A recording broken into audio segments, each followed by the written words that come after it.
I'm here with the women's soccer assistant coach, Adam Godwin, and senior Maddie Boone. Guys, thanks for joining me. Thanks for having us. Congratulations on a regular season Big South win this year. Big year for you guys.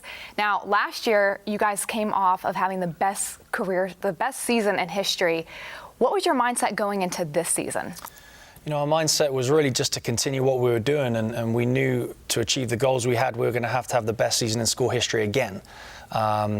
You know, last year we were 16-6-1, which is the most wins ever in school history, and this year we came 14-4-2, which is the least losses in school history. It's actually it's a 70% win percentage, which is the highest win percentage in school history. So on so many levels, we had the best season in school history again.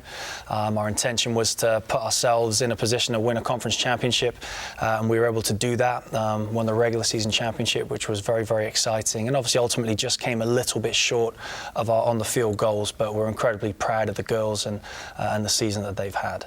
Yeah, obviously not the ending that you wanted. Let's talk a little bit about some of the players that you guys had this year who really just came forward. I think of, you know, Brittany Onderud, who broke the all-time assist record for school, and then Holly Van Noort, who broke the all-time shutout record. What was your mindset going into it that you have these players who can just really, like, blow it out of the water?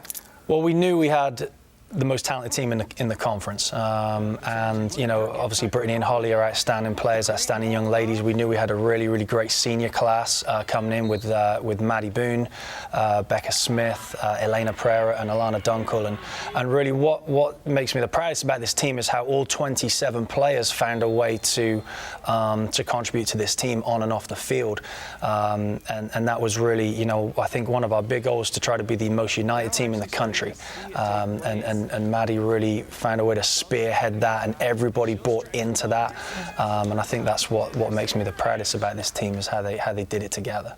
Now, Maddie, you were the captain this year, one of the captains, and like Coach said, your senior year. How did you spearhead that leadership?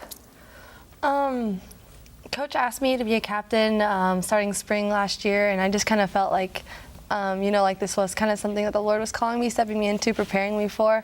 It's funny, I wouldn't have thought myself much of a leader. Like growing up, people said I had like the irrational fear of people, like I didn't talk. And I think that's so funny how like things have changed. Yeah, and I've like heard the saying like God doesn't necessarily call the equipped, but He equips the called kind of thing. And just thinking about how we get to share with the girls and the other team, and that's kind of what our team has been about. How are we representing Christ? Like that's the most important thing. Soccer really isn't that important in and of itself unless we're doing something that's of eternal significance.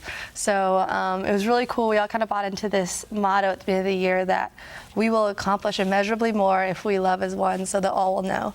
And that kind of comes out of John 13:35. And when we love, all men will know that we're Christ's disciples. And so that's kind of been what the girls have been about, and it's been really cool all the way up until the end. Alex Mack, one of my backline little players, she's awesome, but she said right after the game, she's like, you know what, we need to continue to support them. You know, we write the girls on the other team cards before every time that we play them, but what about when we lose the final game and, you know, they're going on to the NCAA tournament without us, and obviously we want to be there, but she's like, we should really do something for them. And so they ended up stopping through here on campus on their way up to UVA just a couple days ago before they went to go play in the first round, and it was really cool. The girls like came together, made bracelets, wrote cards. Like that's what it's all about. That's pretty awesome that the loser would take that upon themselves to, you know, give that to the winner. Outstanding team. Now, looking forward ahead, not the season that you wanted, still did well. You know, you're losing Maddie Boone, coach. What is your mindset going into next season? You know, for us, it's just being relentless. You know, we have a very clear vision of what we want this program to be, and we want this program to be a top 25 program and one that competes for a national championship, but one that does it in the right way, in a way that's glorifying to Jesus Christ. And we are relentless as a coaching staff and as a program in our pursuit of that. It's going to be very hard to replace Maddie Boone and all of her classmates, but they have left a legacy, and they've really place some very important building blocks for the national championship team. We don't know when that's going to be, but we know that last year, that this year, we took big steps in that direction. We return 23 out of 27 players, and we intend to win a conference championship. We intend to go into the NCAA tournament next year and continue building this program into one that will be a national champion. Well, we're excited for when that day comes. Guys, thanks for joining us here today on Set. Continue to enjoy your win.